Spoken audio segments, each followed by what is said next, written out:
하나님, 주일마다 이 자리에 오게 하시니 감사드립니다. 지난주도 만만치 않은 세상 가운데 허덕이다가 정신 차리고 또 나왔습니다. 하루하루가 고되지만 주의 은혜로 잘 버텨냈습니다. 이 예배를 통하여 주의 이름을 온전히 높이고 찬양하기 원합니다. 우리의 예배를 받아주시옵소서. 온 국민에게 아픔을 줬던 2014년 봄에 이어 또다시 참담한 2022년 가을을 살아가고 있습니다. 다들 세상은 좋게 바뀌어가고 있다고 믿었고 또 믿고 싶었습니다. 그런데 바다도 아닌 육지, 그것도 도심 한복판에서 또 어이없는 참사가 발생하였습니다. 유족에 대한 진정한 위로는 잘못한 자에게 그에 걸맞는 책임을 지게 하고 다시는 이 같은 일이 벌어지지 않도록 제도를 만들어 가는 일에서부터 시작된다고 알고 있습니다. 하나님, 그렇지요. 유족에게 위로를 줄 수 있는 방안들이 시행되길 간절히 기원합니다. 곧이어 이어질 월드컵의 함성 가운데 이 아픔과 이를 해결할 대책들이 쉽게 묻혀 나가지 않길 또한 기도합니다. 2022년도도 이제 거의 저물어 갑니다. 올 한 해를 돌아봅니다. 대한민국에서는 정권이 바뀌었습니다. 그런데 권력을 잡은 자들이 국민의 기대에 부응하지 못하고 실망을 안겨주고 있습니다. 우리는 역사의 주인이신 하나님께서 이 나라를 공의와 사랑으로 통치하시기를 원한다는 믿음 가운데 서 있습니다. 그러나 이러한 믿음이 자꾸 흔들리고 국민의 한 사람으로서 주의 자녀된 자로서 어찌해야 할지 모르고 방황하고 있습니다. 외면하고 싶고 무관심 가운데 살아가고 싶은 마음도 있습니다. 우리에게 긍휼을 베풀어 주시옵소서. 우리에게 할 바를 알려주시고 우리를 통하여 당신의 역사를 이루어 가시옵소서.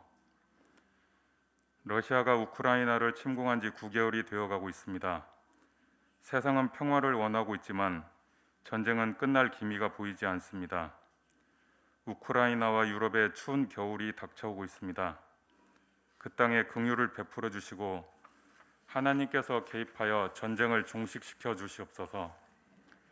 올해 남북 관계는 신뢰를 쌓고 평화를 이루어가기 바쁜데도 오히려 그간 쌓아온 신뢰마저 허물어지고 대립과 반목으로 더욱 경색되어 가고 있습니다.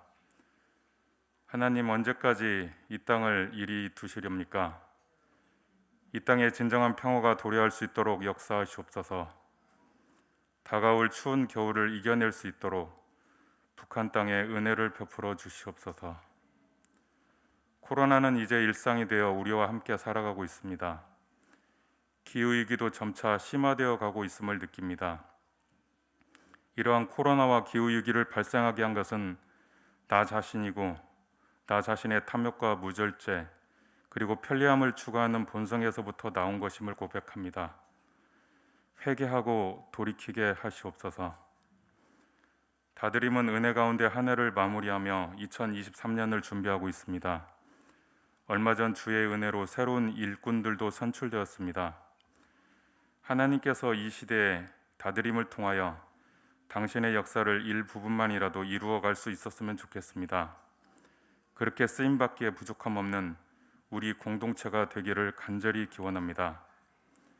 우리 각자가 처한 자리에서 주의 거룩한 자녀로 든든히 서 나갈 뿐만 아니라 공동체를 이루어 교회의 사명을 감당하는 우리 모두가 되길 원합니다. 이 예배를 위해 기도합니다. 예배가 예배될 수 있도록 매주마다 보이는 곳에서나 보이지 않는 곳에서 성실하고 묵묵히 사명을 감당하는 이들에게 은혜를 베푸시옵소서. 연로하신 어른들의 건강을 지켜주시고 하나님 나라를 소망하며 인생을 잘 정리해 가실 수 있도록 도와주시옵소서. 김병년 목사님을 통하여 우리에게 당신의 마음을 알려주시고 선포된 말씀대로 이 한 주도 살아낼 수 있도록 도와주시옵소서. 목사님과 사모님의 건강과 가정을 지켜주시고 다드림을 섬기기에 부족함 없는 주의 종이 될 수 있도록 상황과 형편 또한 지켜주시옵소서. 기독교 역사 탐방을 떠난 우리 지체들에게도 동일한 은혜를 베푸시고 안전한 귀경길이 될 수 있도록 지켜주시옵소서. 이 모든 말씀 예수 그리스도의 이름으로 기도합니다. 아멘.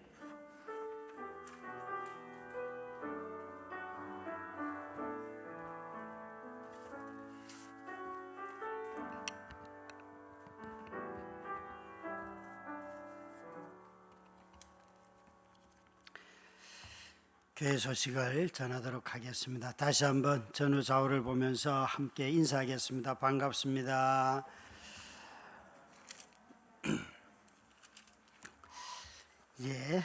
주일 예배 오신 것 다시 한번 환영을 하고요. 오신 분들 또 안내도 받으시고 등록돼 주시기 부탁을 드립니다. 저희가 지난주에 한번 앉아가지고 우리 교회 등록된 자녀들까지 합쳐서 도대체 등록된 재직이 몇 명인가를 헤아려 봤어요. 그랬더니만 우리 이제 1부, 2부 예배 오시는 분들이 재적으로 한 170명, 180명 정도 되고요. 청년들이 40명, 50명 정도 되고요. 재적으로. 그리고 우리 유초등부가 50명. 굉장히 크죠. 청소년부가 20명. 그 다음에 영유아부가 30명 이렇게 되어 있어요. 그러니까 다 더해보면 한 320명 정도가 저희 총 재적인데 출석은 어떻게 하는가 보니까 60명이 빠지는데요. 170명 중에서 한 30명 어른들이 빠지고 그리고 청년들이 지난주 같은 경우는 한 20명 정도 빠졌고요. 그리고 이제 교회 부서들이 이렇게 몇 명씩 빠졌어요. 보니까 어른들 숫자와 아이들 숫자가 꼭 30, 30 절반이에요. 이게 같은 가정일 가능성이 매우 높습니다. 그러니까 코로나가 지나고 난 뒤에 저희 성도들이 요 규모 안에서 거의 움직이고 계시고요. 그 한 어른들 30명 내외들은 장기적으로 오시지 않는 분들보다도 그냥 사정이 있어서 좀 빠진 분들 이렇게 돌아가는 것 같습니다. 이렇게 알려드리는 이유는 다들 저를 만나면 재정이 줄었습니까? 숫자가 줄지 않았습니까? 이런 말씀들을 참 많이 하세요. 그래서 우리의 형편이 이 정도 규모라는 것을 좀 말씀을 드리고 싶었습니다. 11월 20일부터 직분자 훈련이 시작이 됩니다. 사무실에서 교회를 아는 지식이라는 책을 우리 장로, 안수집사, 권사 직분을 이전에 받으신 분, 그 다음에 이번 선거를 통하여 피택이 되신 분들 한 권씩 다 사가셔서 순서대로 안내 드린 대로 읽어주셔야 됩니다. 부부가 한 권을 가지고 공유하는 게 아니고 따로따로 사셔야 됩니다. 그래서 열심히 책을 잘 읽어주시기 바랍니다. 그리고 우리 12월 4일 날 우리 독서 소그룹 모임에서 아버지의 해방일지라고 하는 책을 가지고 독서 모임을 합니다. 이 책인데 여러분들도 형편이 되시면 꼭 한번 읽어보시기를 권해드립니다. 그리고 선교부 광고입니다. 지난번 추수감사주일에 드려진 헌금은 우리 선교사님들에게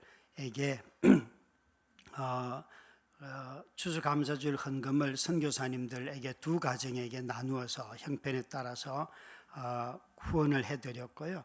지금 광고는 우리 말레이시아에서 사역하는 안익상 이난영 선교사님 가정에 그 부모님들이 연로하세요. 그래서 좀 어려우셔서 이 선교사님 내외분이 한국에 오셔서 부모님들하고 좀 같이 시간을 보내려고 합니다. 근데 이제 이것도 급작스럽게 이렇게 일어나는 일들이라서 오고 가는데 항공비와 오셔서 체류비가 사실 필요해요. 이것은 뭐 저축이 되어 있는 게 아닙니다. 지난번 교회에서 후원한 것들 해도 이 항공료가 가만히 보니까 한 1인당 50만 원 왕복이 되더라고요. 그래서 오셔서 체류비와 항공비를 혹시 우리 성도님들 중에 동참하실 분들은 꼭 동참을 해 주십사 말씀을 드리고 광고를 드립니다. 하실 때에 말레이시아 선교 헌금이라고 해 주시면 좋겠습니다. 뭐 여러분들이 함께 참여하는 게 제일 크죠. 사실 숫자가 많으면 커피 한 잔, 식사 한 끼라 해도 굉장히 큰 돈이 됩니다. 여러분들이 즐거운 마음으로 참여해 주시기를 부탁을 드립니다. 그리고 저희 교역자들은 화요일, 수요일, 목요일 3일 동안 내년 사역 준비를 위해서 회의를 떠나게 되는데 새벽 기도는 미리 다 녹음을 해놓고 녹음으로 이렇게 흘러가게 될 것 같고요. 수요일 날은 저희 모두가 가기 때문에 예배를 인도할 사람이 없습니다. 그래서 수요 예배만 이번 주 쉬도록 하겠습니다. 금요 기도는 그대로 진행이 되고요. 우리 전주 군산 김제로 우리 역사기행, 기독교 역사기행을 떠난 팀이 잘 진행하고 있고요. 오늘은 우리 전북대학교에서 교수로 일하시면서 유학생들 사역을 하고 계시는 최재철 선교사님 부부와 만나서 교제하는 그런 시간을 갖고 있습니다. 마지막까지 잘 안전하게 마치고 돌아오도록 기도해 주시기를 부탁드립니다. 이제 자리에서 다 일어나셔서 다니엘서 6장 1절부터 15절까지 말씀인데요. 10절부터 12절, 13절까지 말씀만 읽도록 하겠습니다. 다니엘서 6장 1절부터 15절 말씀 중에서 10절부터 13절까지 말씀을 함께 읽도록 하겠습니다. 시작. 다니엘이 이 조서에 왕의 도장이 찍힌 것을 알고도 자기 집에 돌아가서는 윗방에 올라가 예루살렘으로 향한 창문을 열고 전에 하던 대로 하루 3번씩 무릎을 꿇고 기도하며 그의 하나님께 감사하였더라.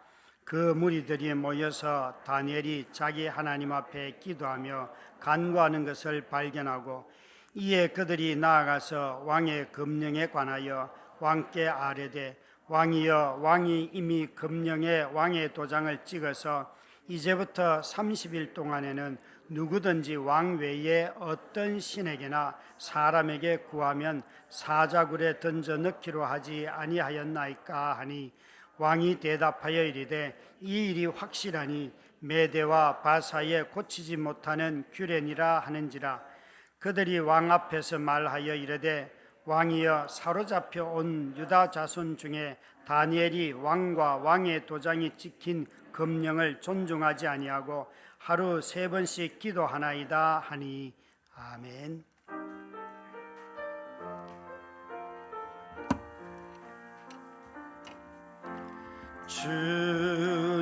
주님은 나의 산소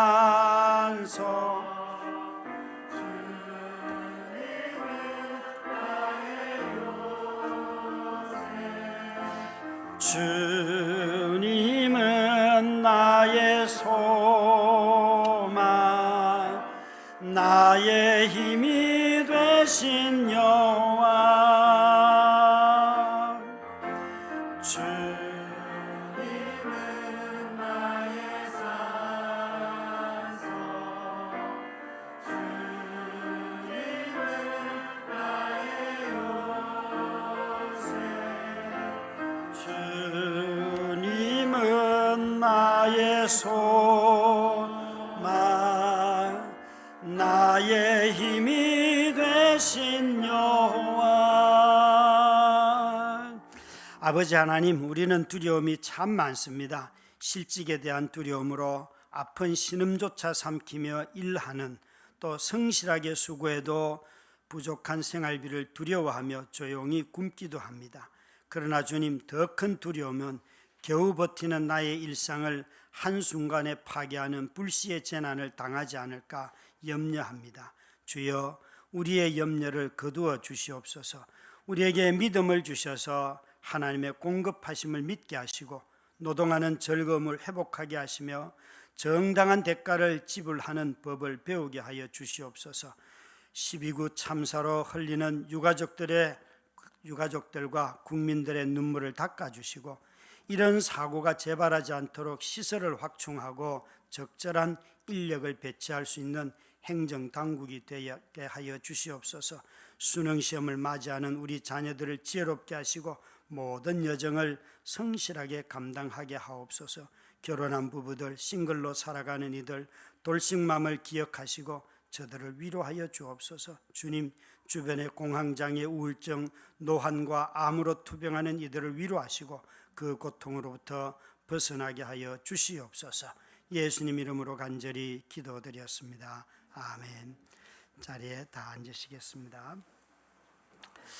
이번 소그룹에서 할 책이 아버지의 해방일지라는 책이에요. 정지아라고 하는 작가가 쓰신 책인데 이 작가는 보니까 저와 나이가 동갑이더라고요. 근데 이 작가가 이 책에서 말하려고 하는 것이 한 사람이 자신이 가지고 있는 하나의 사상을 가지고 살았다고 하여서 그의 주변의 모든 것이 고통 가운데 사는 이야기예요. 제가 한번 이 저자가 자기 아버지의 장례식장에서 자기 아빠가 어떻게 살았는지를 이제 잘 책 처음부터 끝까지 장례 이야기예요. 그런데 그걸 가지고 어떻게 이분이 삶을 살았는지를 묘사하는데 제가 한번 이렇게 타이틀을 잡아봤어요. 나이가 들수록 이데올로기에 갇히지 않고 살 수 있을까? 이 책을 읽고 난 뒤에 이 책에 나오는 문장을 그대로 한번 정리를 옮겨보도록 하겠습니다. 아버지는 백운산에 가장 오래 있긴 했지만 이산저산 떠돌며 48년 겨울부터 52년 봄까지 빨치산으로 살았다. 아버지의 평생을 지배했지만 아버지가 빨치산이었던 건 고작 4년뿐이었다. 고작 4년이 아버지의 평생을 올가맨 건 아버지의 신념이 대단해서라기보다 남한이 사회주의를 금기하고 한 번 사회주의자였던 사람은 다시는 세상으로 복귀할 수 없도록 막았기 때문이었다. 아무것도 할 수 없는 자의 시간은 흐르지 않는다. 그래서 아버지는 고작 4년의 세월에 박제된 채 살았던 것이다. 아버지는 더 오랜 세월을 구례에서 구례 사람으로 구례 사람의 이웃으로 살았다. 친인척이 구례에 있고 70년 지기 친구들이 구례에 있다. 아버지의 뿌리는 산이 아니다. 아버지의 신념은 그 뿌리에서 뻗어나간 기둥이었을 뿐이다. 기둥이 잘려도 나무는 산다. 다른 가지가 뻗어나와 새순이 돋고 새 기둥이 된다. 저는 이 책을 다 이제 얘기하면 그 소그룹 모임에 제가 스포일하는 거기 때문에 할 수는 없고 요 아주 짧은 구절 한 문장, 아버지의 뿌리는 산이 아니다. 아버지의 신념은 그 뿌리에서 뻗어나간 기둥이었을 뿐이다. 아버지의 뿌리는 구례라고 하는 동네예요. 그곳에 있는 친구들 70년 지기 친구들인데 그 친구들이 4년의 짧은 시간에 이 사람의 삶을 보면서 서로 원수가 되기도 하고 피해를 입고 서로 많은 고난을 당하기도 해요. 그 이야기를 잘 적어놨는데 그러니까 왜 이렇게 되었을까? 제가 이 책을 그 소그룹에서 택하고 읽었다 그래서 저도 이제 사서 또 누가 줘서 한번 읽어봤는데요. 읽으면서 지금 우리 사회가 겪고 있는 이 양극화를 이렇게 극복해 갈 수 있겠구나 라고 저자는 지금 우리에게 해주는 말들이 그 속에 참 많이 있다고 깨닫게 되었어요. 저는 그 중에 하나가 우리 모두가 다 같은 동네에 사는 사람인데 이 이데올로기 때문에 사람을 사람으로 보지 않는다는 거예요. 자신이 4년 동안 산에 살았지만 나머지 70년 이상의 세월은 친구로 살았는데도 그 사람을 친구로 보지 못하는 것, 사람으로 보지 못하고 그 사람이 어떤 사상을 가졌던가, 그 사람이 어떤 사람들과 관계를 맺는가, 그 사람이 어떤 돈이 있는가, 예를 들면 이런 방식으로 사람들을 보기 시작한다는 거예요. 여러분, 우리가 타인을 사람으로 보지 않는 순간 이것을 저는 이데올로기라 말할 수가 있습니다. 사람을 사람으로 보지 않는 순간 그때부터 누군가는 죽여도 되고 저 사람은 없어도 되고 이런 아주 포괄적인 생각들을 하게 돼요. 한국교회가 여러분 이데올로기를 벗어나지 못해서 혹시 사람을 죽이는 괴물이 되었다 이렇게 말한다면 여러분 선뜻 동의가 되시는지요?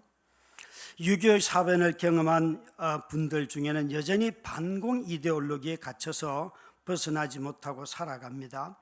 전쟁을 경험한 세대만이 반공 이데올로기에 갇혀서 살아가는 것은 아닙니다. 그런데 우리에게는 교회 안에 오면 항상 이런 말들을 참 많이 듣습니다. 가난과 질병을 극복해야 됩니다. 장애의 고통에서 벗어나야 됩니다. 이런 이야기들은 참 많이 듣는데 사회적인 차별이나 소외에 대하여서 이런 것들을 극복해야 됩니다. 이것과도 싸워야 됩니다. 이런 일에 우리가 헌신해서 정말 하나님이 원하는 나라를 만들어야 됩니다. 이런 말들은 잘 듣기가 어렵습니다. 다른 사람들을 사랑해야 됩니다. 구제해야 됩니다. 이 말들은 참 많이 하지만 정의를 실현해야 됩니다. 정의를 추구해야 됩니다. 라고 말하면 이런 말들을 오히려 돌려줍니다. 교회는 정의를 추구하는 데가 아니고 사랑하는 데입니다. 여러분, 성경은 사랑과 정의를 추구하는 것이 하나님의 백성이고 그것이 교회가 할 일이라고 명백하게 말씀합니다. 그럼에도 불구하고 우리는 자꾸만 정의가 없는 사랑을 이야기하는데 그런 성경의 가르침은 없습니다. 자신이 보고 싶은 것만 보고 있기 때문에 그렇게 말할 뿐입니다. 우리는 이전에도 노동자들이 정당한 몫을 찾는 권리투쟁을 너무 쉽게도 공산주의자로 몰아가며 적개심을 키웁니다. 그러면서 기독교는 희생한다고 이야기하는데 정말 희생해야 될 순간에는 희생하지 않습니다. 오히려 이런 방식으로 교회가 냉전 이데올로기의 수호자가 되어서 사랑을 이야기하면서도 오히려 차별하고 있는, 나눔을 이야기하면서도 정작 교회 안에서는 서로 나누지 못합니다. 왠가 하면 서로 자존심 상하기 때문에.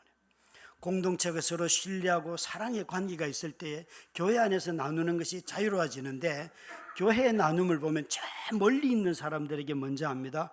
공동체 안에서는 그 일들을 하다가는 누군가가 상처 입기 때문에 매우 주의하고 거의 잘 하려고 하지 않습니다.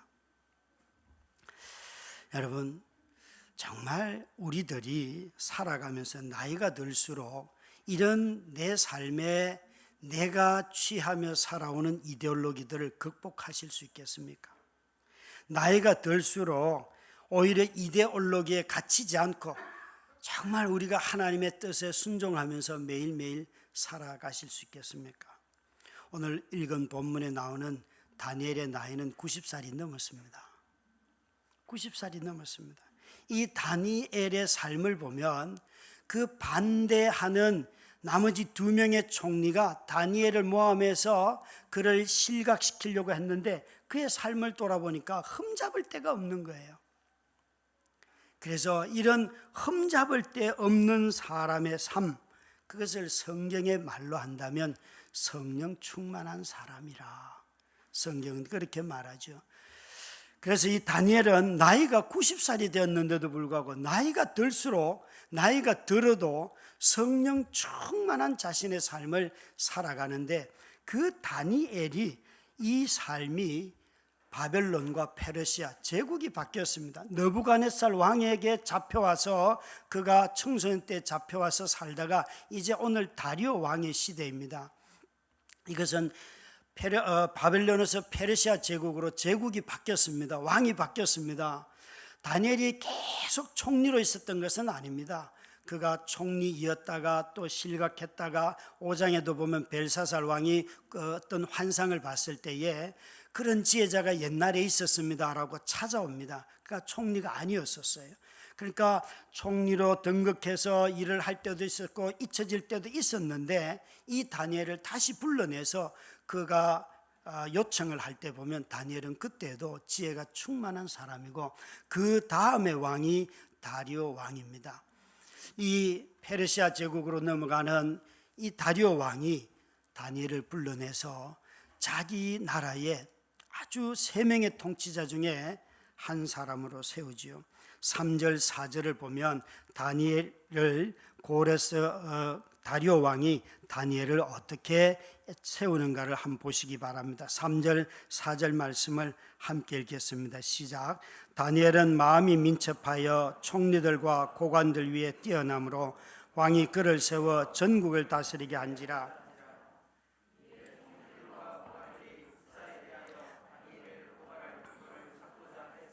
아무 근거 아무 허물도 찾지 못하였으니 이는 그가 충성되어 아무런 그릇됨도 없고 아무 허물도 없음이었더라.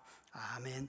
여기 3절의 마음이라는 단어는 성경에서 보면 루아흐라고 가끔 들어보셨을 때 성령이 호흡같이 바람같이 그럴 때 오는, 그러니까 다니엘의 그가 숨쉬는 모든 것은 그 시대 사람들과 달랐는데 그는 뛰어났을 뿐만 아니라 이 고레스 왕이 다리오 왕이 찾아보니까 여전히 다니엘은 그가 공직 생활을 할 때에 아무런 흠이 없더라는 거예요. 그래서 그를 찾아서 다시 세웁니다. 여기에 다니엘과 함께 세움을 받은 나머지 두 사람이 이 다니엘을 시기하려고 그의 삶을 다 뒤져봤습니다. 그리고 내린 평가가 뭔가 하면 이는 그가 충성되어 아무 그릇됨도 없고 아무 허물도 없음이었더라. 여러분, 적대하는 상대방이 모함하려고 또 실각시키려고 그렇게 음모를 꾸미는 자들이 다니엘의 삶을 다 뒤져봤는데 그의 공직 생활에 전혀 흠이 없는, 그는 너무나 충성스럽고 이 사람은 그릇된 일도 없더라, 경우가 어긋난 게 없더라는 거예요. 정말 놀랍지 않습니까? 성경은 이런 사람들을 성령 충만하다 그렇게 말하는 것이에요.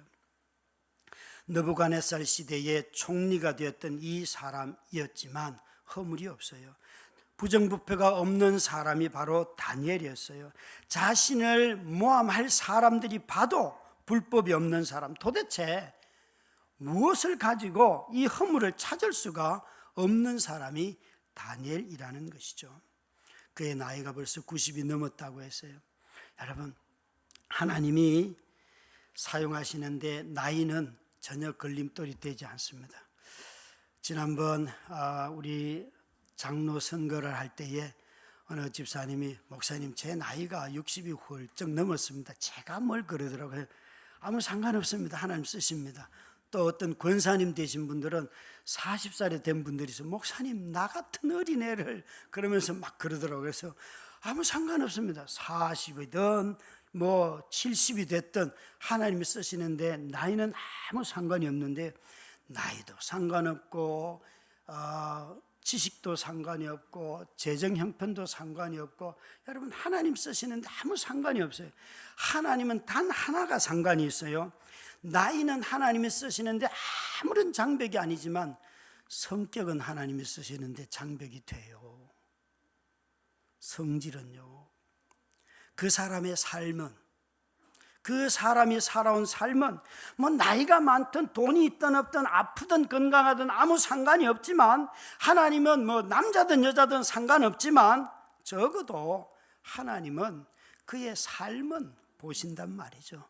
깨끗한 자를 찾으신다는 거예요.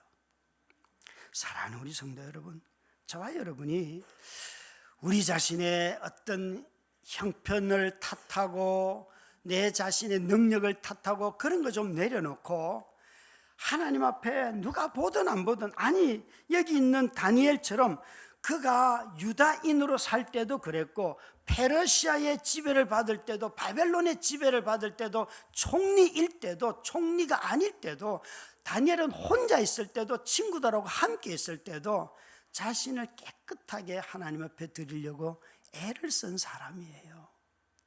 하나님은 그런 사람을 쓰신다는 거예요. 언제부터 다니엘이 이런 삶을 살았을까요?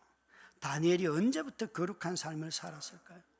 우리는 다니엘서 1장을 보면 다니엘은 어려서부터, 그가 포로로 잡혀와서는 청소년기니까 그가 이제 90살이 되어 다리오 왕 앞에 설 때에 그는 내가 90살이 되어서 총리가 되었으니까 이제 좀 깨끗하게 살아봐야지, 이렇게 결정한 사람이 아니라는 거예요. 그가 총리가 되기 전에, 포로가 되기 전에 어릴 때부터 하나님의 율법을 아는 자로 컸고 그 율법을 따라서 살았습니다. 그리고는 율법을 모르는 바벨론으로 페르시아에 와서 살고 있지요. 그가 총리이었던 적이 있었으나 총리에서 물러났었습니다. 그럼에도 불구하고 그는 자신을 하나님 앞에 드리는 이 삶을 멈추지 아니하였습니다. 그래서 다리오 왕이 제국을 다스릴 충성스러운 사람을 찾을 때에 분명히 제국이 바뀌었음에도 불구하고 다리오 왕이 다니엘을 찾았습니다. 정말 놀랍지 않습니까?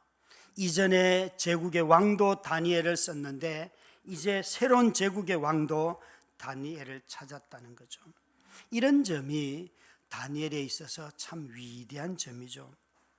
정말 우리가 자신의 이름을 날릴 때는 그래도 체면이라도 있으니까 좀 멋있게 살아보려고 하고, 그러나 또 함께 있을 때는 그래도 좀 우아한 말들도 하지만 돌아서서 혼자 있거나 둘이 친한 사람들끼리 있으면 막 누군가 험담을 하고, 이런 것은 삶의 일관성이 없는 거잖아요.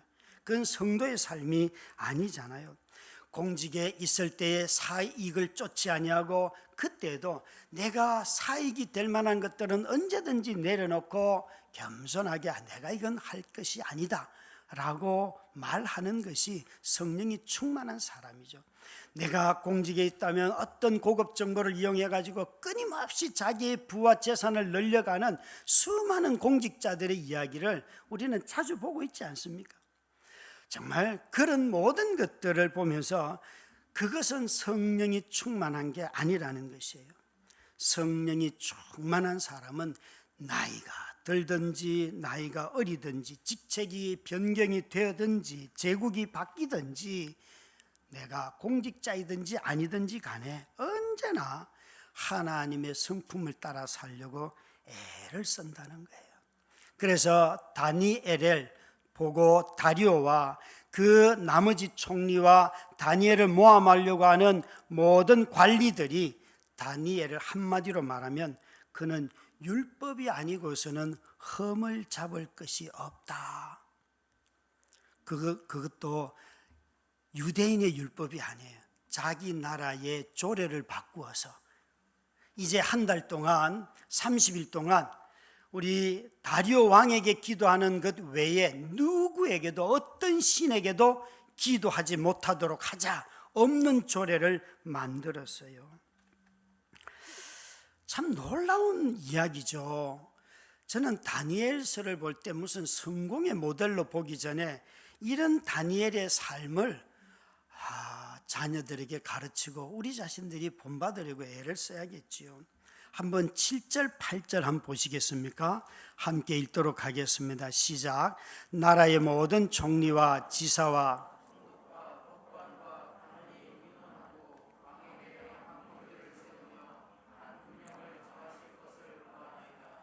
왕이여, 그것은 곧 이제부터 30일 동안에 누구든지 왕 외에 어떤 신에게나 사람에게 무엇을 구하면 사자굴에 던져 넣기로 하는 것이니이다.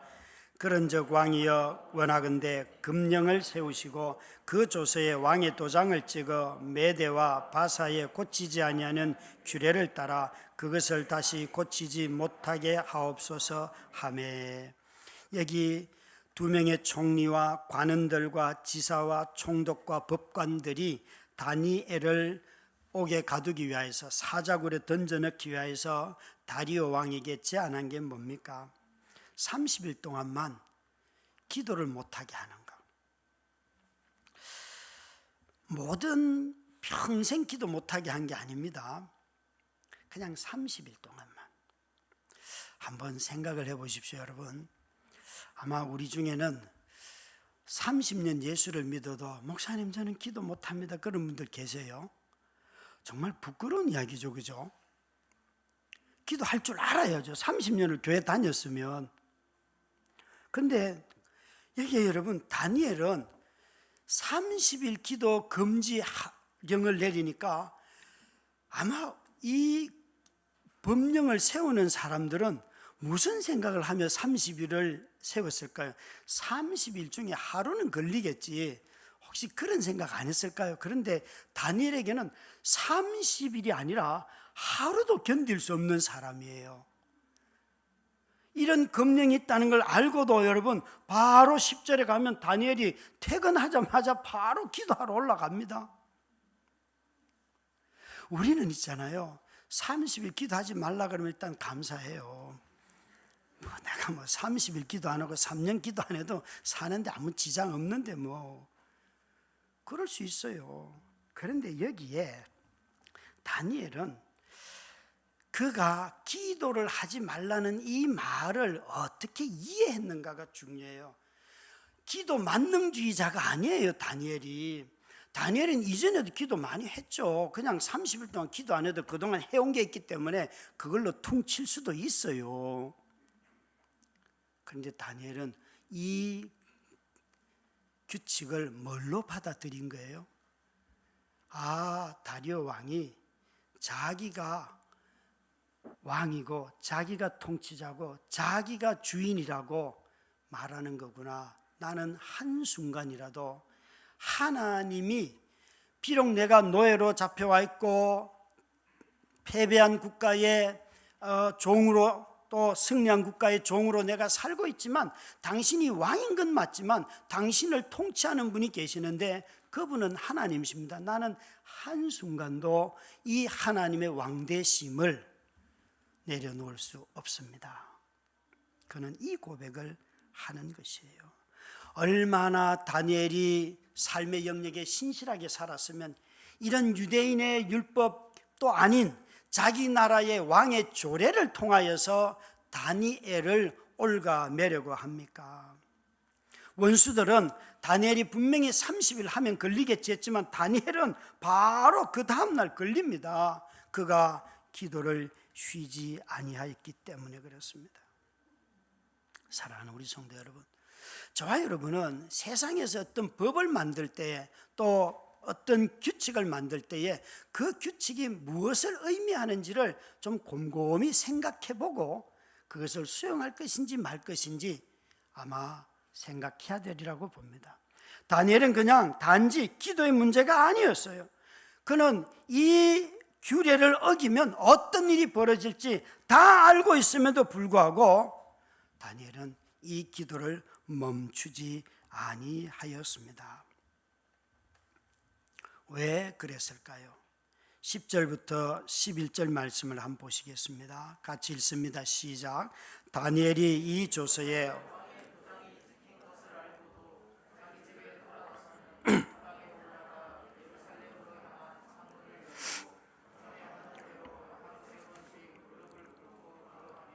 그의 하나님께 감사하였더라.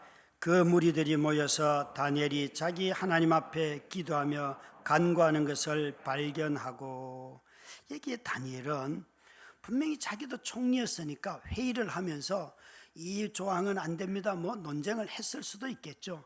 그러나 그가 분명히 알았어요. 이 조서에 왕의 도장이 찍힌 것을 알고도 그는 집에 내려가서, 이 보십시오, 모든 동사가 다 알고도 돌아가서 올라가서 열고 하루에 3번씩 하던 대로 무릎을 꿇고 기도하며 심지어 감사의 기도를 하였다. 이건 여러분 법을 어기겠다고 저항하는 거잖아요.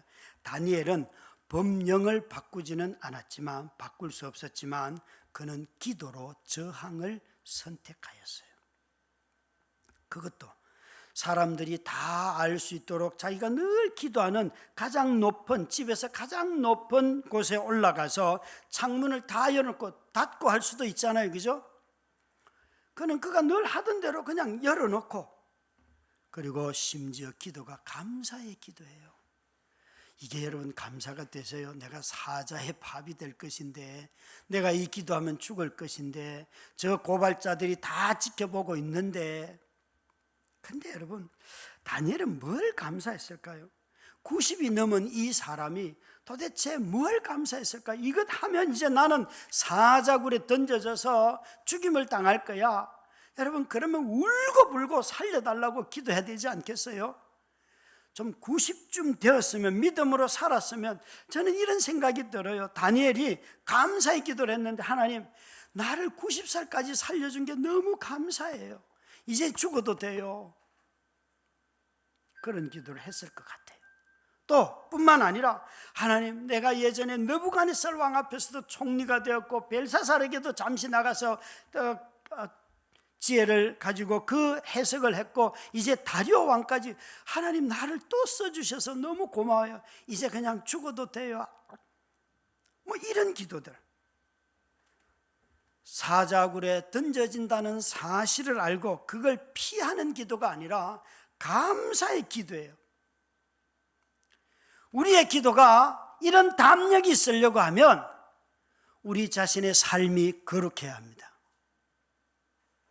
기도가 비굴한 이유는 내 삶이 비굴하기 때문에 그래요. 이 다니엘은 놀랍게도 고난을 선택합니다. 그가 기도하는 자였기 때문에 그렇습니다. 그는 정말 자기 앞에 고난이 있음에도 불구하고 자기가 관직을 버린 게 아닙니다. 그 관직을 유지하고 있습니다. 그럼에도 불구하고 기도하면 위협이 찾아온다는 것을 알고 있습니다. 그럼에도 불구하고 집에 와서 3번씩이나 기도하잖아요. 3번씩이나. 그는 죽음보다도 하나님과의 교제를 선택했습니다. 고난이 두려워서 기도하는 것이 아니라 고난을 알고 기도하고 고난을 피하려고 기도하는 것이 아니라 하루라도 하나님을 의지하지 않고는 살 수 없기 때문에, 나는 하루 한순간이라도 왕이신 하나님을 나의 왕으로 거부하는 일은 내가 할 수 없기 때문에 그는 3번씩이나 올라가서 기도하고 있다는 것이에요. 사랑하는 우리 성도 여러분, 우리 삶에는 참 바꿀 수 없는 것들이 너무 많습니다. 저와 여러분도 세상을 살아가면서 아무리 선한 뜻을 가져도 잘 바뀌지 않습니다. 마음속에 일어나는 분노가 매일매일 자녀를 양육하면서 사회를 보면서 분노가 일어날 때 그건 여러분 어떻게 마음을 바꾸겠습니까?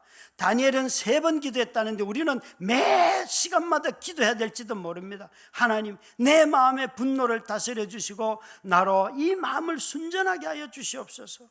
남에게 책임을 지고 원망하고 저주하고 이런 언어들을 내려놓을 수 있도록 하나님, 내 마음에 언어의 정결함, 마음의 순결함을 주시옵소서. 그런 마음들.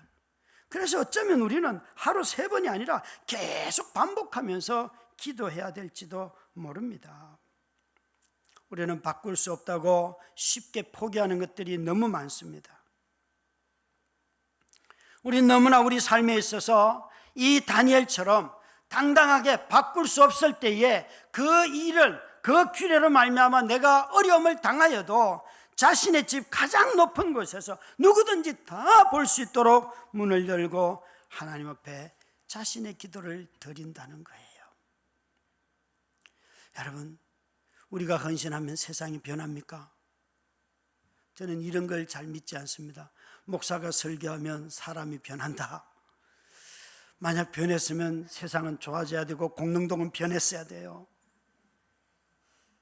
아니, 설교하는 제 자신이 완전히 변화돼가지고 여러분들이 저를 보면 아, 성자가 오셨구나 이러면서 막 추앙하고 그래야 되는데, 아무도 오늘도 사도신경을 빼먹는 저의 고백을 보면서 아, 우리 목사님이 또 잊었구나 그러고 여러분은 생각했다는 걸 저는 알고 있어요. 여러분, 정말 변화되지 않는 게 너무 많지 않습니까? 아니, 우리 허집사님의 기도처럼 참 오늘 기도를 들으면서 여러분 좌절하지 않습니까? 어떻게 이런 일들을 또 반복하여 겪습니까? 우리 삶에 변화가 없을 때에, 아니 도대체 다니엘이 이 정도로 신실하게 살았으면 다리오도 변하고 벨사살도 변하고 느부갓네살도 변하고 시대가 다 변해야 될 것 같은데, 여러분 알다시피 이 왕들은 자신들이 필요할 때 다니엘을 불러내가지고 아, 그런 거였어 그러고 잠깐 아, 너희 하나님 최고야 그러고 또 살아가요. 자기의 방법대로. 그런 세상에 살면서 내 신앙의 고백에 무슨 힘이 있다고 생각하십니까?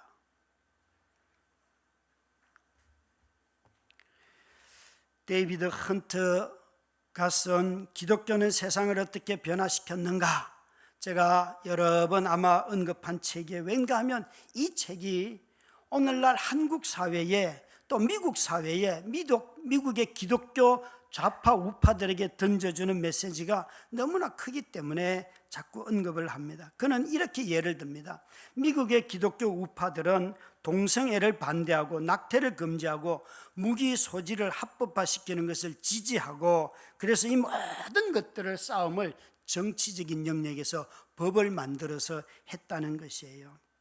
그러면서 이렇게 한 가지 예를 듭니다. 동성애자들은 이런 법령을 만드는 것을 싸우지 아니하였고 동성애는 인권입니다 라는 운동을 했다는 거예요. 그래서 사람들이 동성애를 하는 사람들 향해서 야 그거 죄야 라고 말하면, 아니 내가 성적인 또 내 배우자를 선택할 수 있고 내 성을 내가 선택할 수 있는 권리가 나한테 있지 라고 말하게 만들었다는 거예요. 그래서 이제는 그런 걸 반대하면 당신은 인간을 무시하는 인권을 반대하는 자입니다 라고 우리를 낙인 찍는다는 거예요. 여기에 함정이 있는 거죠. 여러분, 우리가 죄에 대해서 이야기하는 것과 인간을 존중하는 것은 다른 문제죠. 그에게 하나님의 법은 이것입니다라고 말하는 것과 그를 친구로 사귀며 살아갈 수 있지요. 제가 다디림교회를 섬기면서 지난 18년 동안 공개적으로 은밀하게 제게 목사님 제가 동성애자입니다라고 말한 사람은 3사람이 있었어요. 3사람이 다 떠나갔어요. 교제 많이 했습니다. 교제 많이 했습니다. 정말 그 중에 어떤 사람은 리더도 하고 정말 많은 일들을 했습니다. 저는 여러분 정말 형제 자매들과 함께 많은 은혜를 누렸습니다. 그러나 결국에는 그 형제 자매가 떠나갔습니다. 이 저자가 말하는 것은 왜 교회는 자꾸만 어떤 법을 제정해서 이런 것을 우리 자신들의 요구를 이루려고 하느냐? 문화를 바꿔야 된다. 사람을 사귀고 흘러가는 문화 속에서 그들과 함께 정말 친구가 되고 그러면서 그 문화적인 영역에 헌신해야지만 이 싸움에서 우리가 이겨나갈 수가 있는데, 문화는 버리고 자꾸만 법을 제정하는 정치적인 투쟁을 하면 이 싸움은 진다. 이게 저자의 주장이에요. 여러분, 한번 여호와 증인들이 입대를 거부해서 감옥에 갔던 지난 시절들이 있었습니다. 저희 조카 셋이 다 여호와 증인이에요. 저는 오래전부터 이건 대체 입법이 만들어져야 된다라는 것에 대해서 동의했었습니다. 그런데 지금은 정말 법을 가지고 너희들 군대 가고 안 가고를 결정하기보다는, 아니 교회는 이런 문화 속에서 국가관이 어때야 되고 통일에 대해서 이야기하고 분단의 장벽에 대해서 우리 자녀들은 이걸 어떻게 극복할지 가르쳐야 되고 이런 데 관심을 쏟으면 더 좋겠는데, 오히려 우리는 군대 안 가면 감옥에 갑니다 이런 법을 의지해서 지금까지 여호와 증인들과 같은 사람들 또 일부 양심수들이 군대 가지 않는 것에 대해서 막 애국심의 부족이라고 비난했어 왔어요. 그런데 정작 애국심을 키워야 될 것은 우리 자신들의 자녀들이라는 거예요. 그 일들에는 무관심하면서 안 가는 사람들에 대해서 정죄하고 그들을 처벌하는 것들만 강화시키면 우리의 삶이, 우리의 고백이 우리를 통하여 세상이 변하냐 말이죠. 여러분, 정말 이것은 대단히 중요한 문제입니다. 오늘 이 느부갓네살 왕 앞에서 법령을 고치지 못했지만 이 다리오 왕 앞에서 다니엘은 자신이 하나님을 인정하면서 이 법령을 고치지는 못했지만 그는 자신의 고난을 선택합니다. 그리고 인정하며 살아갑니다. 사랑하는 우리 성도 여러분, 저와 여러분이 세상을 고치려고 하는 열망이 있으신가요? 아니, 저와 여러분이 아무리 믿음으로 살아도 세상이 우리 편으로 오는 게 빠르던가요? 아니면 세상을 향하여 세속화되는 게 더 빠르던가요? 다니엘이 이렇게 포로로 하나님을 헌신적으로 섬겼어도, 그가 기도하는 삶을 살았어도, 성전이 없는 가운데서도 신실하게 율법을 따라 살았어도 이 다니엘의 시대는 다리오 왕이 다스렸고 페르시아가 지배하였습니다. 이 다니엘의 삶의 의미가 뭡니까?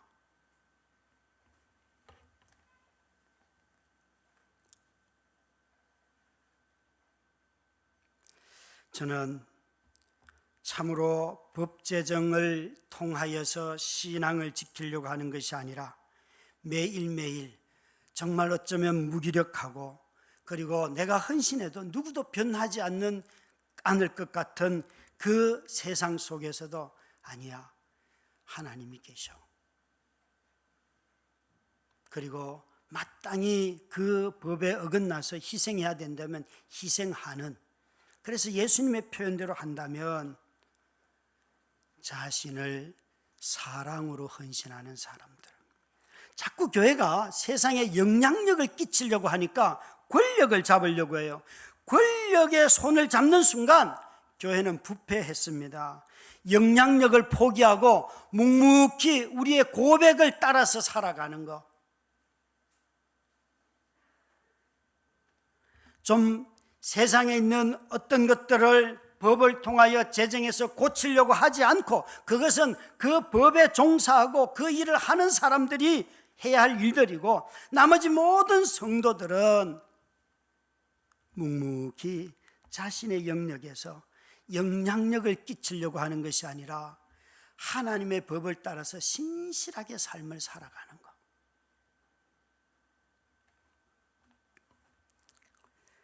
참으로 저는 제가 선포한 말씀이 제 자신도 변화시키지 못할 때가 얼마나 많은지, 그래서 이렇게 양극화된 사회 속에서 이 강단에 서서 어떤 말을 해야 되고 어떤 말은 하지 말아야 되고 어떤 말을 하면 득달같이 우리 홈페이지에 들어와서 온갖 욕설을 하고 나가는 그런 사람들이 있는 사회 속에서 살아간다는 것 알고 있습니다. 그렇지만 묵묵히, 비록 때로는 동료들이 알아주지 않아도, 그리고 내 자신을 변화시키지 못하는 말씀 앞에 내가 선포자로 부름을 받았어도 겸손하게 하나님의 말씀대로 살아가려고 애를 쓰는 거지요. 여러분, 젊은이들이 한날 노는 것을 그렇게 정죄할 만한 일입니까? 오히려 어른들이, 정부가, 또 우리들이, 오히려 젊은이들이 더 안전하게 놀 수 있도록 안전장치를 만드는 것이 우리가 해야 할 일들이 아니겠습니까? 주거 환경을 개선하고 젊은 아이들을 식사 초대를 하기도 하고, 그래서 이 아이들이 살아가는 삶이 얼마나 힘이 드는지, 옛날 이야기를 하는 것이 아니라 변화된 환경 속에서 살아가는 이들을 이해하고 그들을 지지하고 그들을 어떻게 하면 안내할 수 있을까 고민하는 것이 교회가 해야 될 일들이 아니겠습니까? 입시에 시달리고 너무나 많은 인생에 시달리다가 그 한 번 노는 것 가지고 정말 젊은 아이들이 그렇게 여러분 함부로 자기 인생을 살지 않아요. 아이들도 얼마나 아르바이트를 하면서 자기 인생을 책임지려고 애를 쓰는지 그들을 안전하게 보호해야 되는 것이 우리들이 해야 할 일들 아니겠습니까? 그런 점에서 저와 여러분이 모든 것을 바꾸려고 하지 말고 하나님이 우리를 부르신 그 부름에 겸손하게 헌신하면서 매일매일 그 소명에 충성스럽게 살아가는 우리 모두가 되기를 주의 이름으로 축원합니다. 우리 함께 찬양하십시다.